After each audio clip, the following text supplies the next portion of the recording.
Halo, assalamualaikum. Kali ini saya akan menjelaskan mengenai perhitungan resultante gaya dari gaya-gaya koplanar.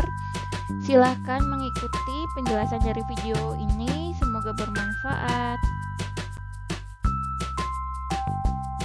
Kali ini saya akan membahas mengenai perhitungan resultante gaya pada gaya-gaya koplanar, di mana garis kerja gaya dan titik tangkap tidak sama. Di sini terdapat gaya P1 horizontal ke kiri, kemudian ada P2 gaya vertikal ke bawah, dan juga ada gaya P3 itu gaya miring ke kanan atas. Dari masing-masing gaya memiliki garis kerja gaya dari garis kerja gaya P1, garis kerja gaya P2, dan juga garis kerja gaya P3.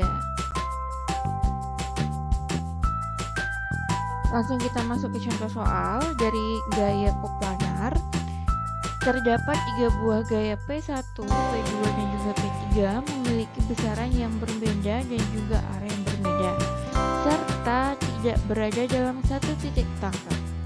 Pertanyaannya adalah bagaimanakah resultante gaya secara grafis dan juga analitis? Jika ada pertanyaan perhitungan secara grafis, maka kita harus mencantumkan skala gaya yang kita gunakan. Jadi kita saat menggambar grafis harus menggunakan skala. Penyelesaian resultante gaya dari contoh soal tadi yang cara grafis, yaitu kita menggunakan cara poligon, di mana kita menyusun gaya-gaya yang bekerja secara berurutan dari P1, P2, dan juga P3. Kita pindahkan gaya P1 terlebih dahulu ke bagian yang kosong, bukan dalam gambar grafik tersebut. Kita gambarkan ukurannya harus sama, besarannya, panjangnya harus sama sesuai skala. Kemudian dari P1 kita lanjut ke P2. P2 arah yang ke bawah, panjangnya 10 mili, kita gambarkan sesuai dengan skalanya dan juga arahnya. Dari P2 kita lanjut ke P3. Besarannya adalah 20 mm, arahnya adalah miring ke kanan membentuk sudut 45 derajat. Kemudian setelah kita susun semua gaya P1, P2, dan juga P3, kita bisa mencari gaya R dengan menarik garis dari pangkal P1 ke ujung panahnya P3. Nah, arah resultantenya adalah ke arah gaya yang terakhir, yaitu bisa kita lihat dari gambar gaya yang berwarna hitam, yaitu gaya R. Kalau sudah kita ukur panjangnya berapa, di sini didapatkan hasilnya 5,9 mm. Kemudian kita kalikan skalanya, yaitu skala gayanya adalah 10 mm banding 2 kN, maka R sama dengan 1,18 kN. Kemudian menghitung sudut resultante gaya R secara grafis adalah dengan kita menarik garis vertikal dari ujung panah gaya R, kemudian membentuk sudut alfa.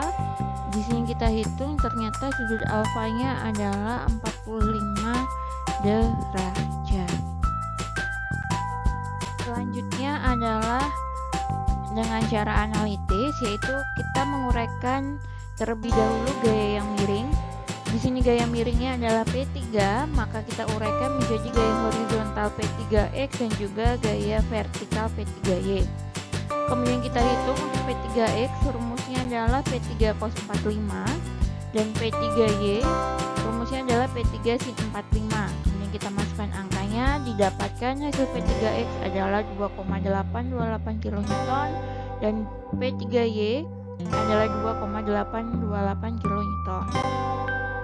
Setelah perhitungan uraian gaya, kita lanjut ke perhitungan resultante gaya untuk masing-masing sumbu. Yang pertama adalah resultante gaya sumbu X, di mana gaya horizontal atau gaya yang sejajar dengan sumbu X di sini ada gaya P1 dan juga gaya P3X. Sehingga Rx sama dengan P1 ditambah P3X sama dengan untuk P1 arahnya ke kiri kita beri tanda negatif, dan untuk P3X arah ke kanan kita beri tanda positif. Sehingga negatif 2 ditambah 2,828 kN, hasilnya adalah 0,828 kN. Perhitungan berikutnya adalah resultante gaya sumbu Y. Untuk gaya sumbu Y, maka kita menghitung gaya vertikal. Di sini gaya vertikalnya ada gaya P2 dan juga gaya P3Y. Sehingga RY sama dengan P2 tambah P3Y. Untuk P2 arahnya ke bawah, kita beri tanda negatif.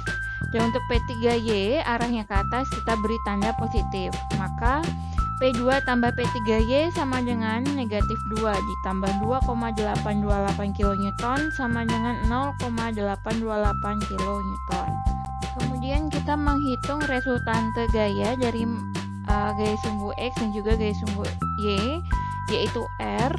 R sama dengan akar dari Rx kuadrat ditambah Ry kuadrat. Kita masukkan angkanya sehingga sama dengan akar dari 0,828 kuadrat ditambah 0,828 kuadrat, hasilnya adalah 1,171 kN.